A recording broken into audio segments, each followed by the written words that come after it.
You're listening to Earth Changes Radio, Episode 3. This week, Rick and Steve talk about Welcome to the Stupid World. You can tune in and join us every week for a live radio discussion. Every Tuesday night in the States from 8 p.m. Eastern and Wednesday morning from 9 a.m. Eastern in Australia. paltalk.com in the Ancient Observatory chat room. You can find us in the Social Issues section of Government and Politics. Earth Changes Radio is brought to you by TruthOrVideos.com, AsianTimesOnline.com, and BigWhoopMagazine.com. And now, your hosts Rick Chicago and Steve Johnson on the Terraforming Earth Network. Kind of jiggy, I really like that, Steve. Hey, good evening, everybody. Welcome to the chat room. Welcome to the Earth Changes Radio program with me, Rick Chicago, also known as Earthplay, and Steve Johnson, all the way over there in Australia. I want to welcome all of our friends, foes, and assorted others. We'll leave that for you to figure out amongst yourselves. This program has to come with a caution sometimes, and tonight's is no exception. This program may be disturbing to some audience participants. So if you are suffering from depression and or mental illness, well, splash some water on your face and find a way to deal with it. Because today is March 14th, and our chat room, we have a lot of people in attendance in our chat room. So first of all, I want to thank the web designers at the Southeast Asian News for putting up our new website, EarthChangesRadio.com. Go over there. We're going to start putting up all of our stories and the links that we talk about weekly in our show. Kudos to the work on the website. Thank you. And to Steve Johnson, who is our managing editor over there in Australia. I also want to thank everybody who participates in Earth Changes Radio. Especially our admins, and we sure have a lot of them in the chat room tonight. We have Nephilim70, Love is Light, Ruby Today, who are two main moderators in the chat room. We have Fiction, we have Ben, we have Mindy's mom, we have Orangutan, and they've been having a delightful discussion over there about beer and beer connoisseurs. So we talk about a lot of things over here at EarthChangesRadio.com, but I really would like to set out my heartfelt appreciation to all the people who have been following our chat room. Now, we've kind of tricked it up a little bit. We have named our Pal Talk chat room the Earth Changes Radio. We own that one, so on Tuesdays and Wednesdays you can find us if you're listening to this video or watching the audio, or vice versa, watching the video and listening to the audio on YouTube. Figure out a way to get it over to Pal Talk and join our live chat room. So we have a lot of interesting stories tonight, and I'm going to kick it over to Steve all the way over there in Australia. We got a kind of interesting topics tonight. Stupid people. And I'm not really sure that is an appropriate name, but we have a lot of appropriate examples. And then at the bottom of the half hour, of course, we're going to take participation from our audience. We'll let them come up to the microphone, or any callers to the show at the bottom of the half hour. And then I'd like to talk about space, the final frontier. So kicking it all the way over to Australia, Steve, take it away. Thanks very much, Earthplay, and a very good morning, a very good evening, a very good afternoon, no matter what your time zone, no matter where you might be listening across this beautiful planet Earth of ours. Just to clarify, the show today is called Welcome to the Stupid World. Not necessarily stupid people, and certainly not all of us live in a stupid world, but around us we are seeing the world get more stupid and more stupid every day. It seems to be more stupid laws, seems to be more stupid policies, there seems to be more stupid politicians every single day, and that's what I'm seeing. So welcome to the stupid world. Call it the bizarro world. I see it as a world run by retards for retards, but that's probably going to offend some people, but that's the whole point. You can't call it out as it is without offending at least one or two people. I mean, stupid is as stupid does. There is no cure for stupidity. There are only cures for people who recognize that there is a problem. And then you can start to see what the problem is and make changes in yourself and in the world around you. to try not to be infected by that stupidity that most people are stuck with. And of course, we do have a lot of things coming up on the board as far as EarthChangesRadio.com is concerned. All the latest shows will be posted up there as soon as possible. And of course, on the 28th of March this month, we're going to have a very special guest from the Southwest Backpacker himself, live and direct on Earth Changes Radio. We got a lot to talk about. We got a lot of stories to get into. What's the first one off the rank there? Can you hit me with some of your truth, Earthplay, as I know you always do? Steve, I know you have a couple. So I'm going to start my off tonight. Shocking news that Nibiru has destroyed Jupiter and is now headed towards Earth.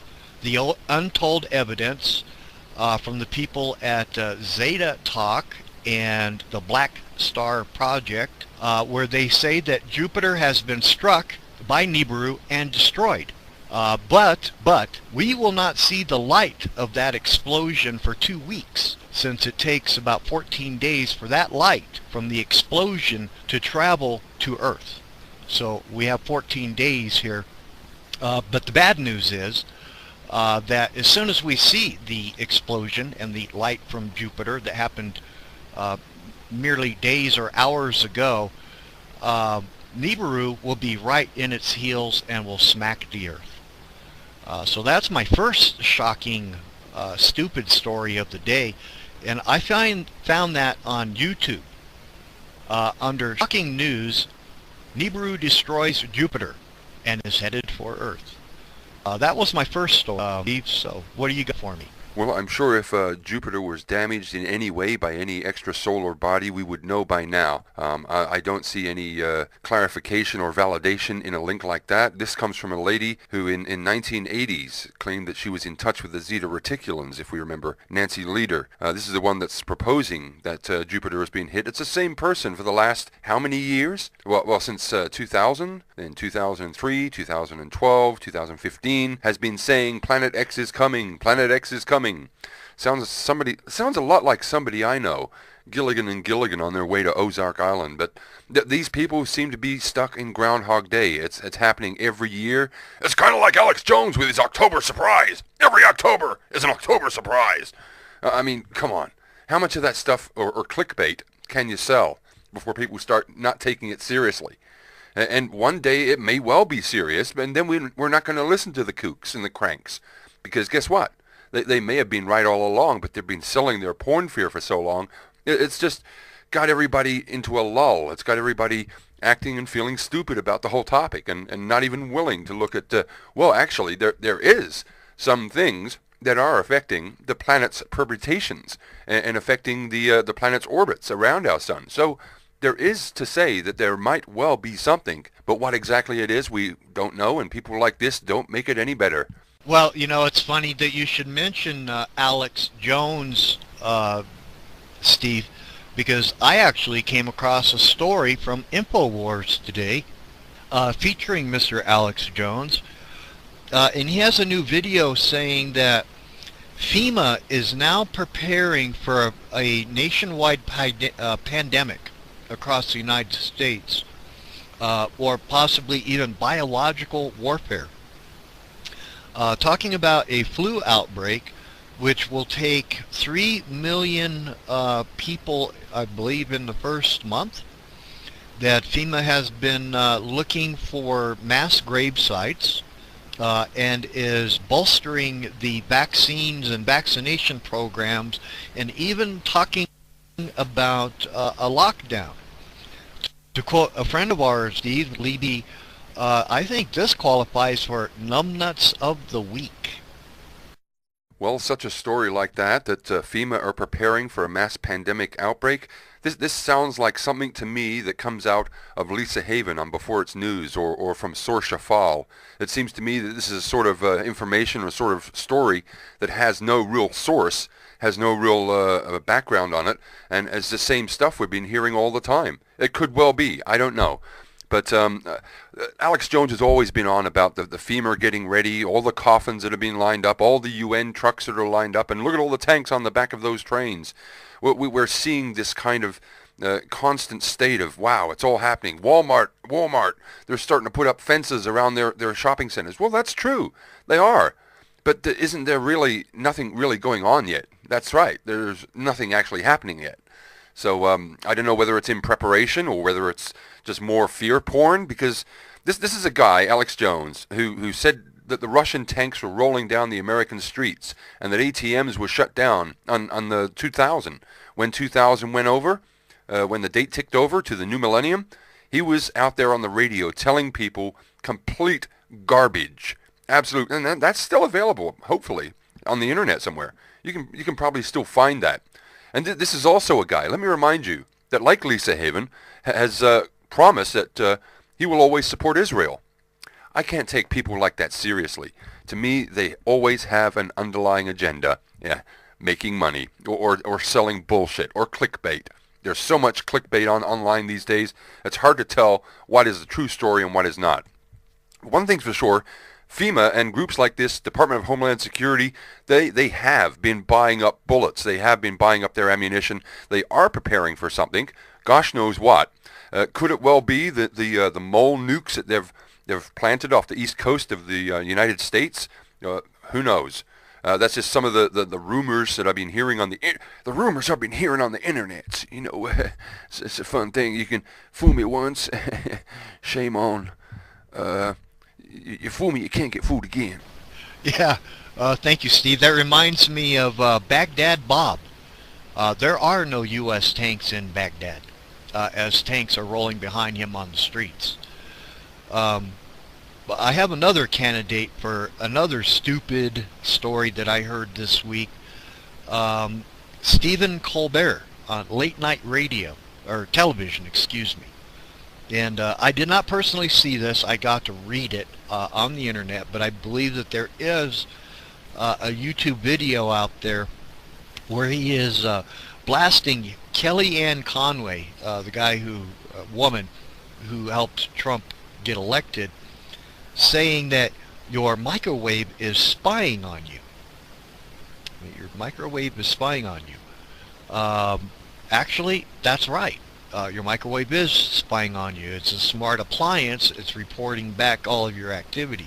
And this is a good time, Steve, right now, to do a shout out to our good friends, the CIA and the NSA, who have actually been listening to us for decades anyway. A shout out to Listening Post Bravo Sierra. Yes, of course, and there is also the story that has been going around the internets just recently about Alexa, the Amazon device that will give you information at the very, very talk. As soon as you start talking into it, Alexa is there like a Google or a Siri to tell you all your information, what you need to know, what the weather is, where to go to the local shops, and what's on at the local cinema. Very, very nice. Until you start asking this thing, are you connected to the CIA? And apparently, it has been shutting down. It hasn't been willing to answer, because these things are these smart devices connected to the internet. They're all programmed not only to tell you what you want to hear, but also to listen to you and to listen to your family and listen to your information and download that information into a database.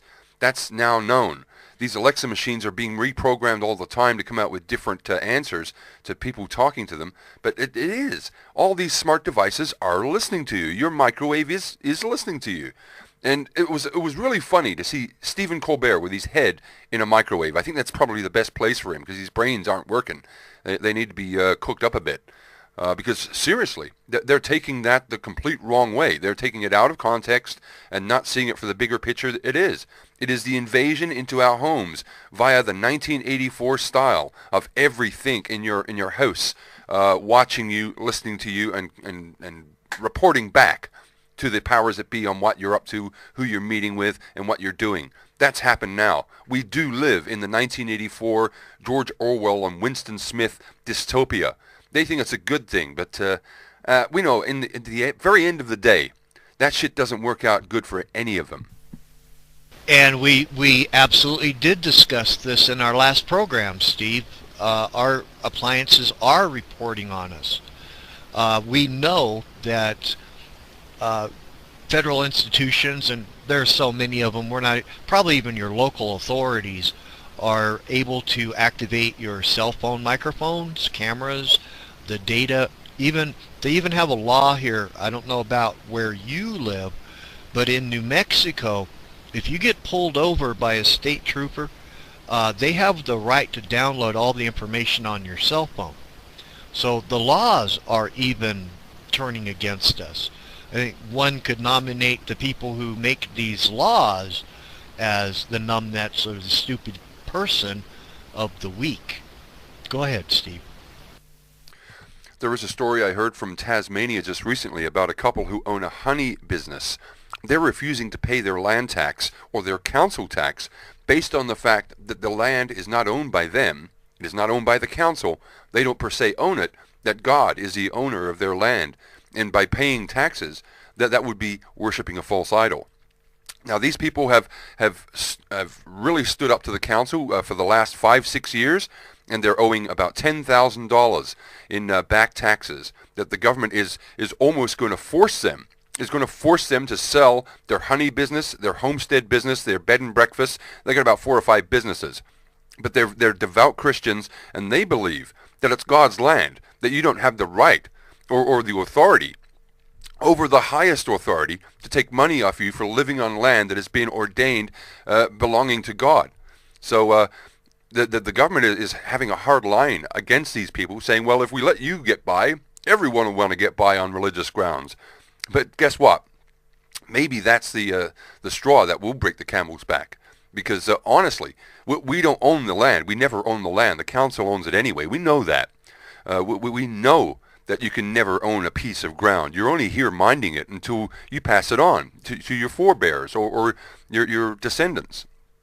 So, exactly. Does that make the council right that they own the land and you need to pay money just to live there, just to be there, just to exist?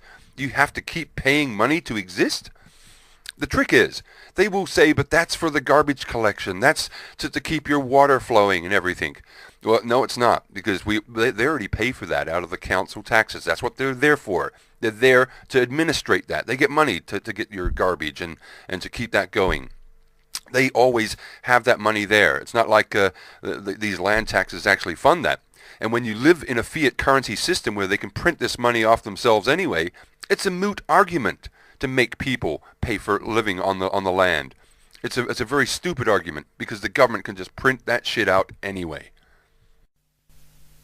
I actually agree with you in theory, but because I think everybody has the inalienable right to water, to food, to serenity, and to a peaceful quality of life.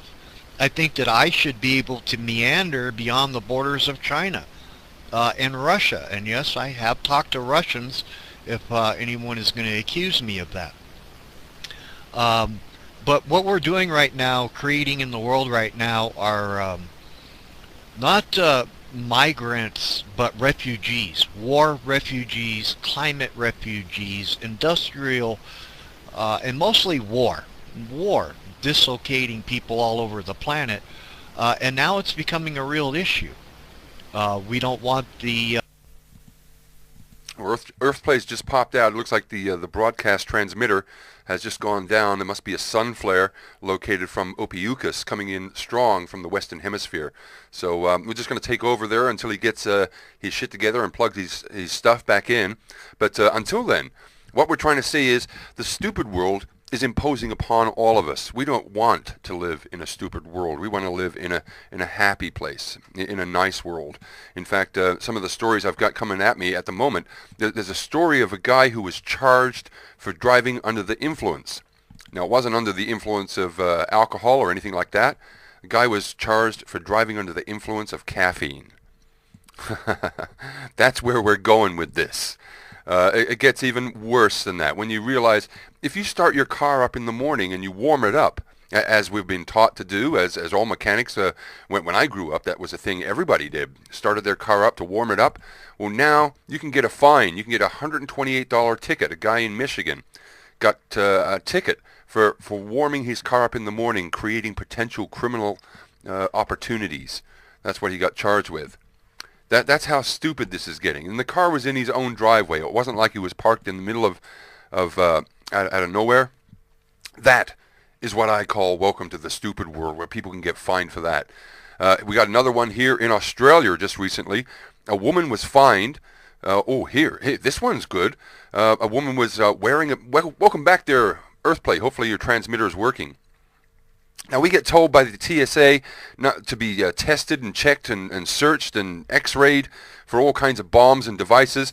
Well, if you're wearing headphones that have a battery in them, beware. You could be wearing an explosive device on your head. Have a look at the pictures of this girl whose headphones exploded. Now, the only problem with this is the people on the plane had to put up with the smell of burning plastic, burning flesh, and burning hair for the rest of the trip. And they're all coughing and not feeling too good after breathing that crap in. Well, there's more to the story than that. How about that? Exploding headphones. These are explosion devices now. One last story comes from the woman who was fined for parking in her own driveway in Australia. She'd parked there for 57 years. Now suddenly the council feel the need to come up and hit her with a ticket. I guess they're strapped for cash and looking for new ways to make money, apart from civil forfeiture, which is going out of control, spiraling well out of control. Welcome back on the airwaves there, EarthPlay. You're listening to Earth Changes Radio on the paltalk.com website on the Terraforming Earth Network. Hey, thanks a lot, Steve. Yeah, usually I have a really stable internet connection. I guess it's all those shout-outs that listening post Bravo Sierra. So, kind of discombobulated my whole aura over here. All my computers kind of shut down. No explanation for that, but it's a good thing that we're able to edit this, and you'll edit this out, right, Steve? So that's all I had for the stupid people, but there are so many more, Steve, examples of this. And it's the people who claim to be our representatives, who want us to vote for them, that love us to death. You know, places like, Donald Trump loves us to death. The CDC, the EPA, they just adore us. There are a lot of people every week. Maybe we'll start doing a segment every week about the stupid people in government. I think we need a better label than that. But my last example before the bottom of the half hour is Fukushima. Fukushima, has gone almost completely dark, silent in any kind of media reporting from Fukushima, and now that there is news coming out, it is the most dire news that you've ever heard of. In the last 3 days, this was March 13th yesterday, nuclear fuel is still burning through the bottom of the Fukushima plant. The expert says that the corium is likely melted into the earth and will pour highly radioactive waste into the ocean for the rest of time.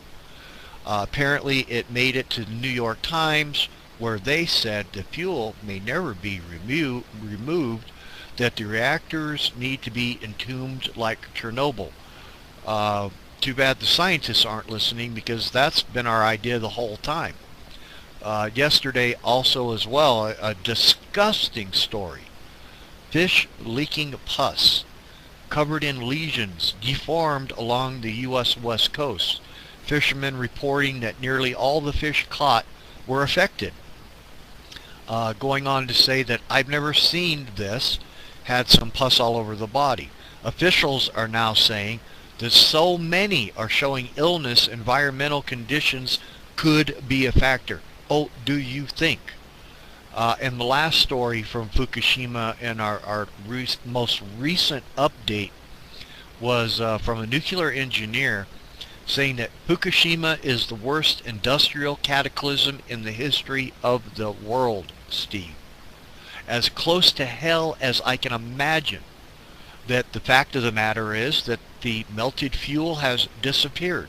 It's everywhere. It's in the air. It's in the water. It's in the soil. It's probably not eating its way through the earth anymore, but the contamination will go on for hundreds of thousands of years. No one knows when it will end, and the government is perpetrating an ongoing cover-up. The same thing that we have been saying week after week, Steve.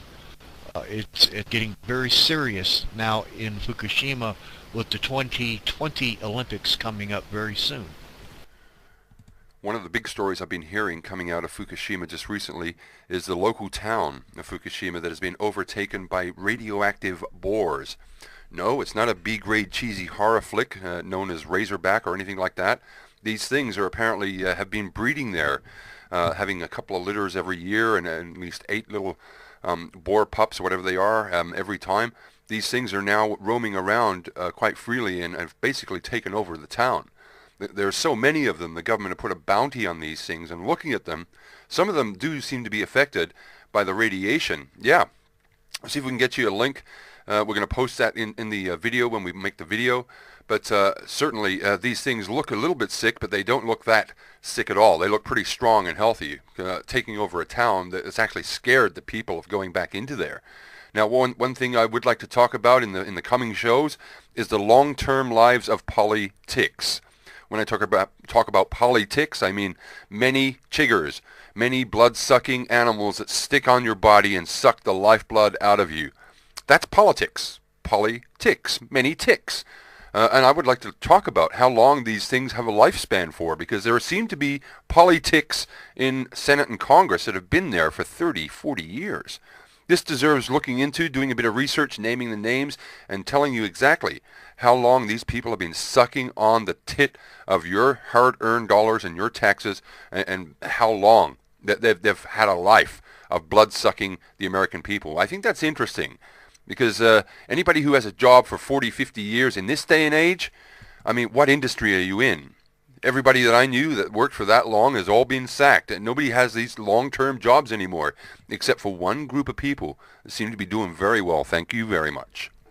But certainly Fukushima is something that we need to be concerned about. We need to be talking about it more. Coming up in further shows, we might even have a women's-only show. No men allowed. That would be interesting. Tell me about it. Now we still have to talk them into it, Steve. No doubt that we have serious ecological problems here, and they're trickling into the financial world now. You know, I found it really interesting the other day, Steve. I was watching television, something that I don't ordinarily do, but the wife in her entertainment center, and sometimes you'll see something just bizarre and you'll stop and she'll catch you watching television with her. A Red Lobster commercial came on. All the shrimp and all the lobster and all the crab legs you could possibly eat. I don't. How long can they go on like this? And is it radioactive? Is what I'm wondering. And those aren't the only issues that we have. You know, we have our own Zug Island. We were talking about in our Pal Talk chat room. If you're watching this video or listening to the audio at paltalk.com over at the EarthChangesRadio show. We have our own room now. Zug Island is probably another one of these topics that we need to talk about, but we have these environmental disasters all over. These aren't things that we're making up. We're not blowing smoke up your skirt. Sorry, I had a little stutter there. But we talk about these issues very frequently in this chat room, and it's usually called the Ancient Observatory. Our topics go from the oceans, global waters, terraforming the earth, geoengineering, the state of our food, GMO, Monsantos. I mean, we even talk about clocks and calendars in our chat room. So find your way over to paltalk.com. And Steve, I'll let you wrap it up, going to the bottom of the half hour here, leading into our one and only commercial break during our show, because we control the content of this show, and we do encourage advertisers and donations to our website. And I would like to put a little challenge out. Last week somebody wrote a little ditty for our chat room and our radio show, just a little 15 or a 30-second ditty. So if you'd like to take that challenge and send us in something that we'll play during the halftime, or a commercial business or something that you're doing on the internet, your own little online thing, sure, we'll help advertise you if you help advertise us, and that's the way that that's going to work. Sure, we're going to accept any kind of sponsorships that we can get, and we'll just interview them on a one-by-one basis. But go ahead, Steve, take it away for the bottom of the half hour and into our commercial break. I'm really excited what we have for our break lineup. Thanks very much, our Earth Play. Yes, indeed, we've still got lots more to talk about, lots more links and stories that we would like to share with you for our third episode of Earth Changes Radio. Welcome to the stupid world. You've been listening to Rick Chicago and Steve Johnson, and we'll be right back after this short commercial break.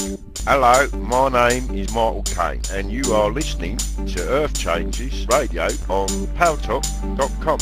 Hi, I'm Susan, and you're listening to Earth Changes Radio. Hello, I am Inga from Sweden, and I am listening to EarthChanges Radio on paltalk.com. With over 150 million registered users, Paltalk is the largest online chat community in the world. With over 300 Paltalk support staff speaking dozens of languages to help you enjoy your online experience.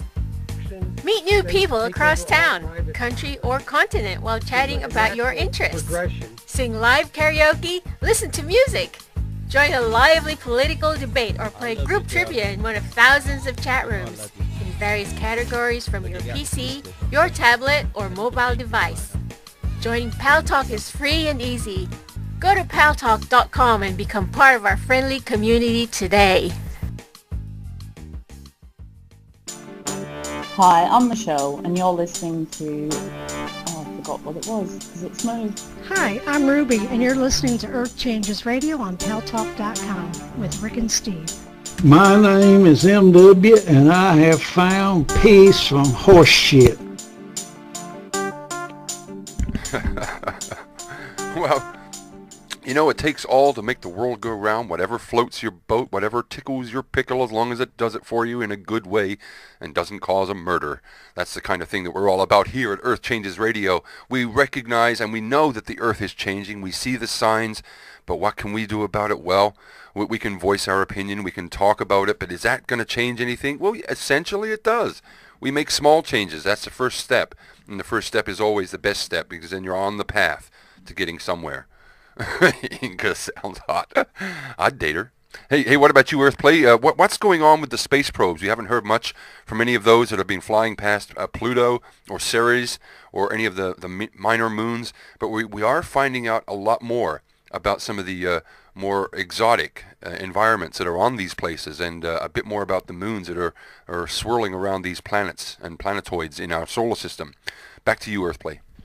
That was a great commercial break, Steve. We need to get some more sponsors, so I'm going to keep encouraging you guys to get together with Nephilim in the chat room after the show and maybe cut some more of our commercial break or halftime segments. Or if you want, we have Baba Glee, a good friend of ours here in the chat, also wrote us a little Earth Changes Radio ditty. So I'd like to hear some of those. If you have them, just send them to earthplay@yahoo.com or to earthchangesradio.com. Wow, very startling to be able to say that after all this time. We have a lot of contributors to this show. I already mentioned our moderators. I want to thank the people that have built the website. Fantastic website. But some of the stories and the people that we talk about here are a little bit short-lived, get kind of run over and missed in some of our dialogue. And last week I spoke to you about Dane Wigington at geoengineeringwatch.org. And this is where he does a Saturday morning program. His program this Saturday sounded a lot like our program last Tuesday, episode 2. He reported most of the things that we talked about. Libby Halevi at nuclearhotseat.com. Arnie Gunderson, who has some more stuff out at fairwinds.org. Guy McPherson, we're going to have him back on the show here real soon. We're going to start doing interviews. Like I have my good friend Matt from Southwest Backpacker. Professor James McCanney. Sylvie Ivanova. Yes, she is a Russian, and yes, we are in contact with the Russians. And Professor Paul Beckwith has come out with a series of, mind-blowing YouTube videos. He put out some videos, Steve, declaring a climate emergency, global climate emergency. Put out a whole bunch of them concerning the Arctic Circle, the methane thaw, the lack of sea ice, calling it a blue sea event, which he got it wrong this year, but he may have gotten it right. But now he's put out a series of catastrophism videos and kind of aimed at Dane Wigington and, well, you and I, Steve. As a matter of fact, this is what I got out of it. So, and then we have James Blackburn. So we talk to the best people that we can talk to. We have Professor Hugo DeGaris and a couple of other friends, Steve, here on Pal Talk. But we got an ozone report here recently. Remember last week, I don't know what it is, synchronicity, if we're just that ahead of the news cycle and the reporting, where we actually talked about the ozone layer. And lo and behold, this week, Saturday, came out a report on geoengineeringwatch.org 5 days after we did this program, where a EPA whistleblower came out talking about the depletion of ozone over not just North America, but globally. And I'd like to kind of pick up on this a little bit more, but this is a very, very urgent, I think maybe just as important as Fukushima, Steve. Do you want to chime in on this? The air itself, the very air we breathe, and the mixture of content of all the gases that make up the combination that we breathe in is one of the most important resources we have. Without that, we cannot breathe. We are starting to see people struggling to breathe in certain climatic conditions. This is totally bizarre. It never happened before, and they're having to make, the academia themselves are having to make up words to try and cover up or to try and explain to people in the most basic possible way. Oh yeah, that's something that's, atmospheric asthma, or thunderstorm asthma. They're making up shit now. There's never been such a thing. The Wikipedia page for thunderstorm asthma appeared a couple of days after the actual event. It had never been shown before. It never had those kind of symptoms on such a massive scale in one place. It is almost as if the very air itself is thinning out, and it's getting harder for most people to breathe. A lot of respiratory problems around not only Australia, in America. I'm hearing a lot of people coughing in different parts of the world, all at the same time. It seems to be quite endemic or epidemic. Whether or not the air is thinning out, I don't know. Could be just the top layers of our atmosphere getting blown off by some of the solar flares and particles, that the solar wind that blows off normally. But are we seeing this more and more? Or is there more of our Earth's atmosphere being stripped off? And why is that? Is that because of a weakening magnetosphere? This whistleblower, did you read the details of the story, Mr. Earthplay? Damn, Steve. Damn you. You catch me on this stuff all the time. No, I did not, actually. The first thing I did is I went to one of our computer programming models that I share in our chat room over here at the Ancient Observatory, called Null Earth, and you're probably familiar with it. The first thing I did is started looking for auroral activities and some of the Themis 5 satellites that look at the Earth's magnetic field, looking at huge gaps in our ozone and our magnetic field. There are probably 13 places on Earth right now that our satellites are picking up magnetic spaghetti noodles of energy that are from the northern hemisphere, and about 30 of them from the southern hemisphere. So it's a real mess right now, the Earth's magnetic field. And we have hundreds, literally hundreds of, ouch, I just cut off half of my finger. I'm not sure how I did that. And I have a lot of links here to kind of share with you about what's going on with some of these programs, from JPL to NASA, who is pretty much defunct, and I don't like a lot of their information and reporting, and how they are the American branch of scientific exploration, but they only give us information in T-droppers. one essential part of NASA is keeping track of all of the projects, the satellites from institutions in academia and industry and aerotech, and kind of a regulator, a government arm of regulations of sending out all of these probes into space. And right now they're keeping track of 64 programs, including Voyager 1 and Voyager 2, that have left the heliosphere of the Earth's boundaries. And what I find interesting in looking at the Chandra X-ray Observatory, the Fermi, and the HESS, the High Energy Stereoscopic Survey, and how they're trying to make a composite map of space, of all the constellations in 3D. And one day they'll have it available in an IMAX theater where you can actually look at the galactic plane from Earth. But I found it was interesting that of 64 satellites that we have strung out between here in the heliospheric boundary, where we have the return halon current that passes from the sun to the edge of the boundary of the heliospheric boundary and back, return current, how it interacts with some of the planets when that energy is returning back through the solar system and through our instruments. So there's a lot of interesting things going on, but this ozone report, I looked into it myself, and we talked about the ozone layer a little bit last week, and how in the 70s and in the 80s we were combating CFCs, fluorocarbohydrates, I may have gotten that wrong, CFCs in the atmosphere. We're talking basically plasma physics here, Steve, which is something that NASA and the academic community has made above the reach of most average citizens.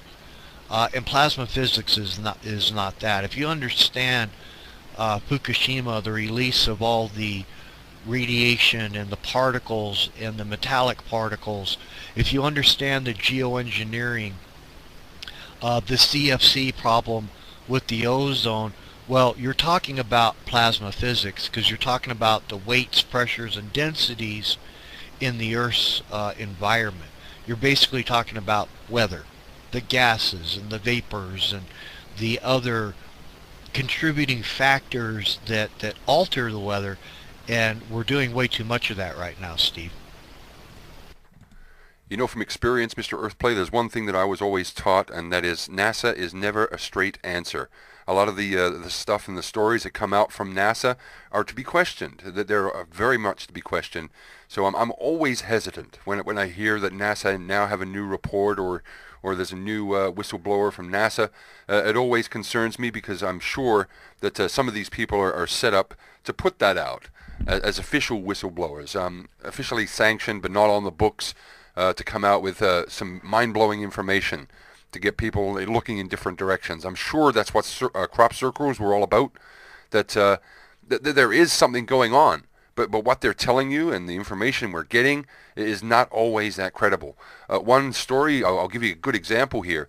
Parts of California are sinking as much as 28 feet. That there's a story here that California itself is sinking because of all the excessive use of water bores to get water out of the water table. That could well be possible. It could well be that California is sinking, that the whole landmass itself is sliding into the ocean. That seems to be a Hollywood theme, a very particularly effective Hollywood theme that they keep putting into these movies. But how much of it is real? How much of it is actually happening? Well, we only have the NASA imaging to go on. So until somebody else gets up there with a different type of satellite that can take topographical photographs and find out exactly what's happening with the crust and the mantle and parts of the Earth, I guess we only have NASA to rely on and the military satellites to rely on for this information. Is that the case, or are there other agencies that do have independent reporting on these kinds of phenomenon? Well, yeah, but I still like to look at the NASA story to see what they're saying. This week, NASA's headlines are, could El Nino, or left over the last El Nino, fuel a new one and more runaway global heating? This comes from the Jet Propulsion Laboratory. But there are other places, and one of the places I like to look is Find the Data is a good website. It's at findthedata.com, or actually it's satellites.findthedata.com. And it's kind of a international collaboration between the Japanese, the Chinese, the Russians, the Indians, and there are many, the EU, that contribute to this. So it's a more balanced reporting of what's going on with our satellites, and they have satellite comparison, the satellite name, the contractor, the purpose, the launch dates. So I didn't post that. Actually, let me try to post that into our chat room. It was satellites.findthedata.com. It's one of the sites that I rely on for up-to-date satellite information.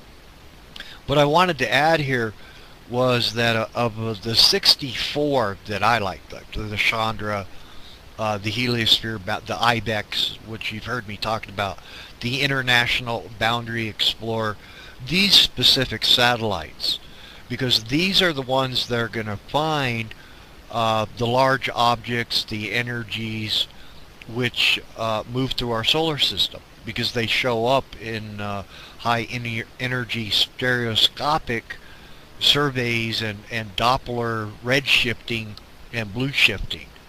And that's what we're looking at, right? So that we can find the comets that are passing Earth. Comet Johnson, which is passing Earth right now.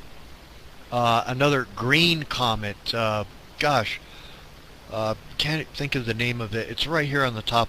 It's not LNN, it's Levi, no? Perhaps Honda. It's one of the two. But we have so many going on here. When I come back to the mic again, Nephilim, I'll tell you a little bit more about the meteors and asteroids that are passing Earth. I just don't have that media up in front of me. I'm looking at NASA, Find the Data, and etc. So back to you for a minute. Well, you know, Mr. Earthplay, I am certainly no astronomer or observer of astral events, but I can tell you, without even looking, with a name like Comet Johnson, that's got to be a big fella. Look out for him.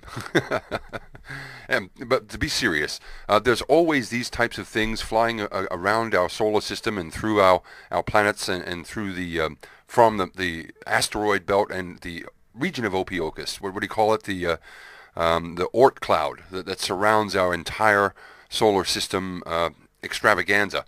These things, supposedly this year is going to be the year when a lot of these interplanetary objects are coming in close to Earth. Now, I haven't seen anything yet. I was expecting this year to be comet and meteor and close Earth objects.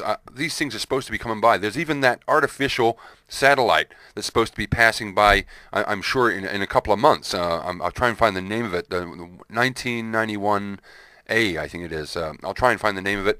But where are these things? Where are these extrasolar bodies that we're supposed to be seeing? I hear there are some passing by the Earth all the time that have close misses. We get to hear about it a day or two afterwards. Can you hit me with a bit more technical information? Because I'm not getting any. I can't see any. When I go to the websites I go to, space.com, astronomy.com, I'm not seeing a lot of this information.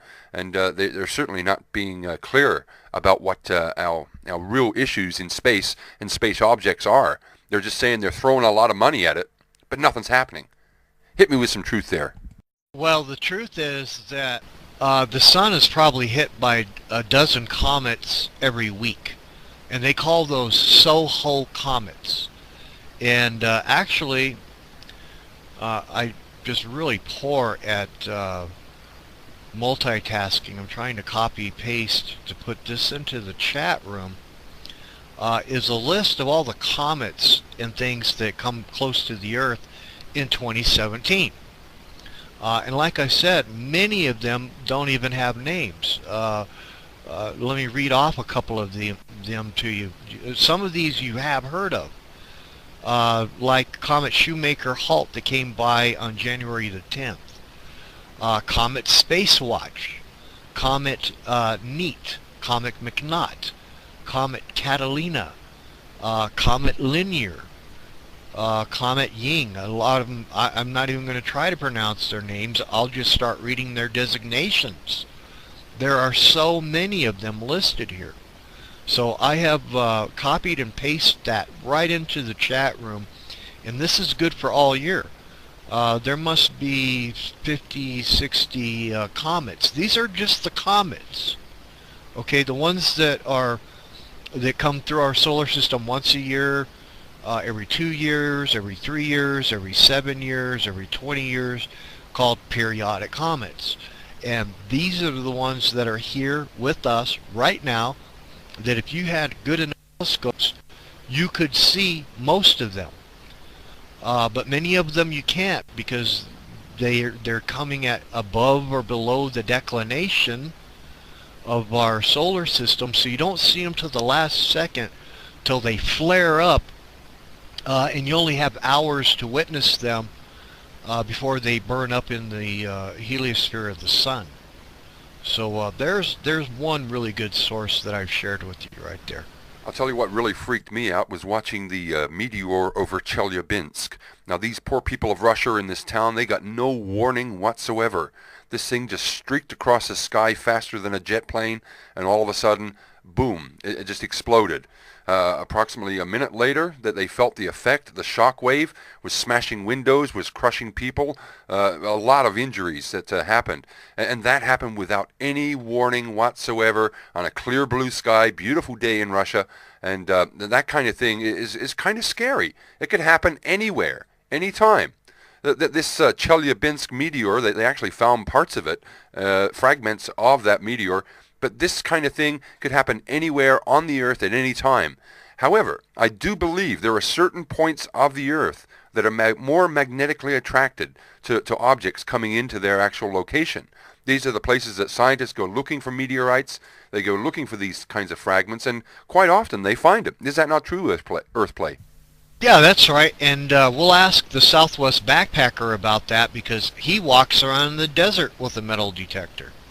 And that's exactly how they find these meteorites. They're everywhere, especially in the North and the South Pole, because there's no vegetation, so they're easy to find. But what you were talking about, that Chelyabinsk incident that happened, was a result of Comet Encke, 2P periodic / Encke, which orbits our sun every 3.3 years. And it's also the quickest known orbit of any comet, periodic comet, and it gives us meteor showers, known as the toroids and the beta toroids. And they are they're thought to be, that comet Encke is thought to leave one of the largest dust trails of all the comets. And some of the theories are that the Tunguska explosion in 1908 was created by a small piece of Comet Encke. Remember, I used to, for a long time, talk about Comet 17P Holmes, which is due for its arrival back in our solar system. And the problem with this thing is that it became the brightest object in our entire solar system. Brighter than Jupiter when it left our solar system back in 2007, I believe. The brightest object in the night sky, go back to 2007 and you'll find it, where that comet actually fragmented into maybe I'm guessing, speculating, as they are, maybe a dozen pieces. So if it comes back into the solar system again, Comet 17P Holmes, and it does the same thing, it starts to splinter and to fragment because of the solar heat, and thank goodness we're in a solar minimum, this thing could fragment out and be strung out all over the inner solar system. So yeah, I think we need to keep more, and it's, Steve, if you get to see these things with astronomical binoculars, when you look up and whoa, they told us that a comet was a fuzzy white snowball. Well, why is this one green? Or why is this one pink? Or why is this one blue? That's something that NASA doesn't talk about. But that has to do with their electrical value of their comas. But that's neither here nor there. Go ahead, Steve. I tell you what, Earthplay, the information you're giving me is actually concerning me. It's worrying me right now. I'm hearing information that I find very disturbing. You're telling me that there is a Comet Johnson, and there is a Comet Holmes, as in John Holmes. I'm thinking somebody in NASA has a big sense of humor. What are we going to see next? Comet Ron Jeremy? I mean, come on. Comet Peter North? And if you know those names, you shouldn't. But the whole point is, who gets to name these things? Is that the names of the astronomers or the people who actually find these things and discover these particular events or these particular objects? Do they get to name their own comet? Because Mr. Johnson and Mr. Holmes, it's sounding like it's heading in one direction. I mean, you see the pattern that's going on here? Oh, geez. You crack me up. I don't know who these individuals are that you so highly speak of, but I will jot down their names and research them. Yeah, the truth of the matter is that we only survey about 3% of the sky around the Earth. NASA has a program, and at least this one is credible because this is kind of an international collaboration more than it is just NASA. And it's called the NEO, Near Earth Object Program, where they list all the biggest asteroids around us.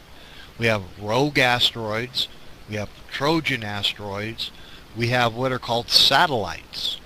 They even named some of them, like Caffeine, which is affectionately called the Earth's second moon. But these things are all around us. It's the ones that they don't know about that they find after it's gone by 3 days later that could have wiped out an entire country. You know, those are the ones that concern me. These comets really maybe are harbingers of change and have brought great climatic changes to the Earth and changed it and terraformed it many times. But none of the comets that we observe currently are going to come close enough to Earth to really interact with us.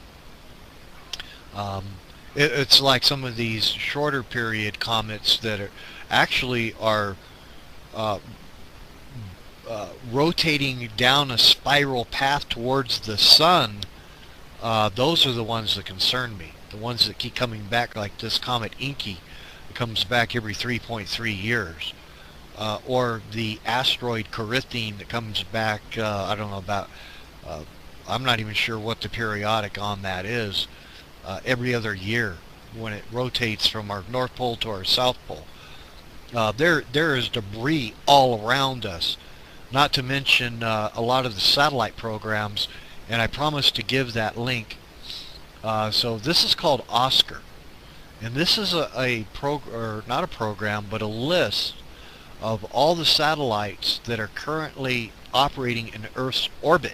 These are not just the ones that are flying all over, you know, discovering Europa, and Discovery Dawn, by the way, is another interesting. Remember, they had those 3 bright lights that were coming out of the crater of Pluto, and then we didn't hear anything else about that. Well, seems to be, and I can't get this pinned down from an official source, that they're believing that that's luminescent of a biological life form of some kind. And we're not even sure what it's living on. Methane, hydrogen, oxygen, are they producing oxygen? We don't know. So there's a lot of interesting programs that are still going on out there. You know, one thing I really do love about chatting in these rooms, Earthplay, is that we get so many intelligent and well-read and educated chatters, and we get some really, really interesting responses. When you said that we only survey 3% of the skies, one of our very educated chatters, Raw is Good, pointed out that they survey every single American. They keep a tab and keep a listening device on every single American, and yet we can only scan 3% of the skies. The priorities are messed up as usual. That kind of sums up the whole show. Welcome to the stupid world, where they've got their priorities all ass backward around. Instead of looking out for humanity, they're looking out for their own power and political shenanigans. That's the kind of world we live in, with the stupid world coming upon us today. 3% of the sky is scanned for these deep space objects. Well, there should be a big-ass there's a big-ass Chinese telescope?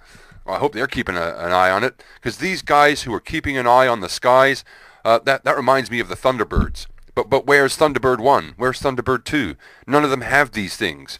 I want to see a real-life Thunderbirds that can go out there and save Buck Rogers. Is that sort of thing possible? Go ahead, sir. I don't know, Nephilim, but I'd like to think so. Who's going to save the astronauts of the space station if they ever have a problem up there? They do have a Soyuz escape capsule, or a space shuttle. Let's just call it what it is. They have a space shuttle program, and we don't.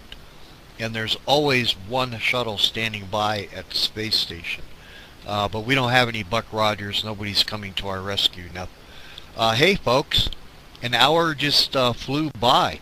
That was the 3rd edition of Earth Changes Radio with me, your host, Rick Chicago, and Steve Johnson.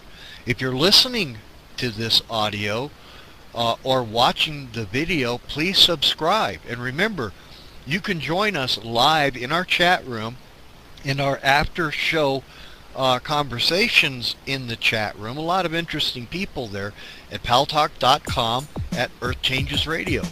Really simple. Get yourself a nick and come on over and visit us. I guess that concludes it for me. Steve, say goodnight. Well, yes, sir, Rick. It just about wraps it up. It's been a fantastic show. We've talked about a lot of things. We've got a lot of really good stuff out there. And, of course, there's a lot of really good people in the room. I'd like to put my thanks out to everybody who participated, everybody who joined us and chatted along with us. I'd like to thank our admins, Fiction 911. I'd like to thank our admins, Miss Butterfox, of course, and Miss Love is Light, Mindy's mom. I'd like to thank Ruby Today. And, of course, all the other admins who make this place the wonderful place to be, right here on paltalk.com. You've been listening to Earth Changes Radio. We hope you enjoy the evening, the afternoon, the morning, no matter what your time zone. It's great to have your company anytime, day or week. And next week, join us for more of the same. Hope you enjoyed it. Ciao for now. My name's Decorano, and you're listening to what we're listening to. Changed on paltalk.com. Yo, this is Petey James, and you're listening to Earth Changes Radio on paltalk.com. Yeah, g'day. You're listening to Earth Changes Radio on paltalk.com. To figure out amongst yourselves this program. Now, this program has to come with a caution sometimes, and tonight's is no exception. This program may be disturbing to some audience participants. So if you are suffering from depression and or mental illness, well, splash some water on your face and find a way to deal with it.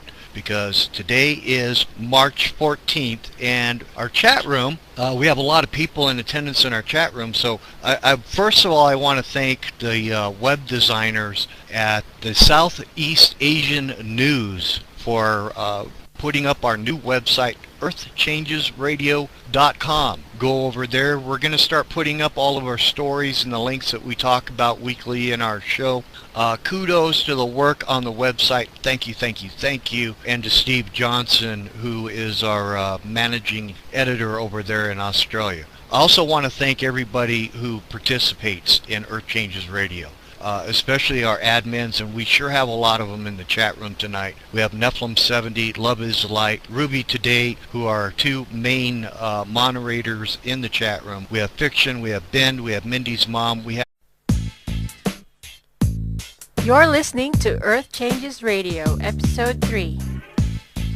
This week, Rick and Steve talk about Welcome to the Stupid World.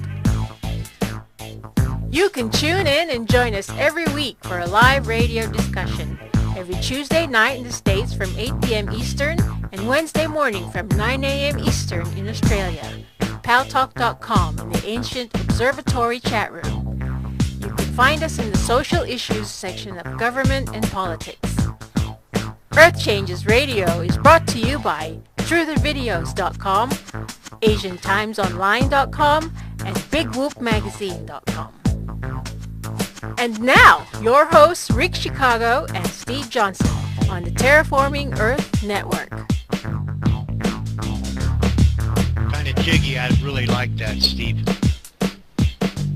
Hey, good evening, everybody. Welcome to the chat room. Welcome to the Earth Changes Radio program with me, Rick Chicago, also known as Earthplay, and Steve Johnson, all the way over there in Australia. I want to welcome all of our friends, foes, and assorted others. We'll leave that for you to have orangutan. And they've been having a delightful discussion over there about beer and beer connoisseurs. So we talk about a lot of things over here at EarthChangesRadio.com. But I really would like to shout my heartfelt appreciation to all the people who have been following our chat room.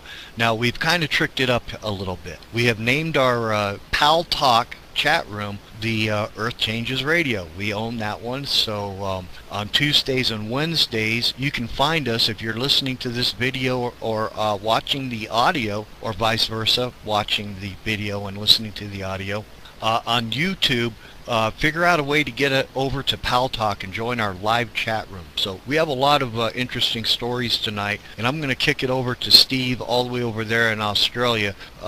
We got a kind of interesting topics tonight. Stupid people. And I'm not really sure that that is an appropriate name, but we have a lot of appropriate examples. And then at the bottom of the half hour, of course, we're going to take participation from our audience. We'll let them come up to the microphone, or any callers to the show at the bottom of the half hour. And then I'd like to talk about space. On the board, as far as EarthChangesRadio.com is concerned, all the latest shows will be posted up there as soon as possible. And of course, on the 28th of March this month, we're going to have a very special guest from the Southwest Backpacker himself, live and direct on Earth Changes Radio. We got a lot to talk about. We got a lot of stories to get into. What's the first one off the rank there? Can you hit me with some of your truth, Earthplay, as I know you always do? Steve, I know you have a couple. So I'm going to start my off tonight. Shocking news that Nibiru has destroyed Jupiter and is now headed towards Earth. The untold evidence from the people at Zeta Talk and the Black Star Project, where they say that Jupiter has been struck by Nibiru and destroyed. But we will not see the light of that explosion for 2 weeks, since it takes about 14 days for that light from the explosion to travel to Earth. So we have 14 days here. But the bad news is that as soon as we see the explosion and the light from Jupiter that happened, the final frontier. So kicking it all the way over to Australia, Steve, take it away. Thanks very much, Earthplay, and a very good morning, a very good evening, a very good afternoon, no matter what your time zone, no matter where you might be listening across this beautiful planet Earth of ours. Just to clarify, the show today is called Welcome to the Stupid World. Not necessarily stupid people, and certainly not all of us live in a stupid world, but around us, we are seeing the world get more stupid and more stupid every day. It seems to be more stupid laws, seems to be more stupid policies, there seems to be more stupid politicians every single day, and that's what I'm seeing. So welcome to the stupid world. Call it the bizarro world. I see it as a world run by retards for retards, but that's probably going to offend some people, but that's the whole point. You can't call it out as it is without offending at least one or two people. I mean, stupid is as stupid does. There is no cure for stupidity. There are only cures for people who recognize that there is a problem. And then you can start to see what the problem is and make changes in yourself and in the world around you, to try not to be infected by that stupidity that most people are stuck with. And of course, we do have a lot of things coming up